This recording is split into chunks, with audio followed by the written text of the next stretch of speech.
જતા જતા આપણા જીવનમાં છે આ કહાની છે જય અને કાવ્યાની, બે એવા લોકોની જેમને ખબર પણ નહોતી કે એક નાની મુલાકાત તેમની આખી જિંદગી બદલી નાખશે. તમે રોજ આ રસ્તે જ આવો છો?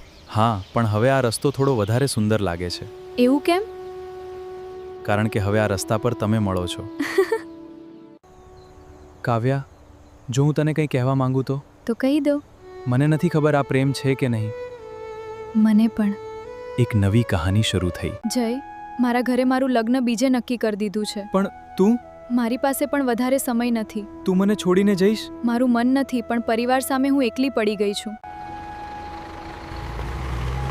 ક્યારેક જેને રોકવા માટે આખી જિંદગી પણ ઓછી પડે, એ વ્યક્તિને રોકવા માટે માત્ર થોડા સેકન્ડ મળે છે. જય,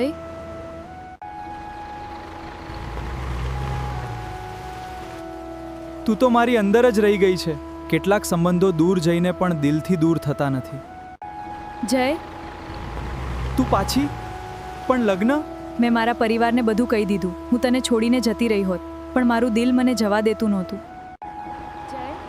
હું કાવ્યાને માત્ર પ્રેમ નથી કરતો, પણ લગ્ન? જો તમે બંને એકબીજાને સાચે સમજો છો તો અમને પણ તમારો પ્રેમ સ્વીકારવો પડશે. પપ્પા, હવે ક્યારેય મને છોડીને નહીં જતી ને?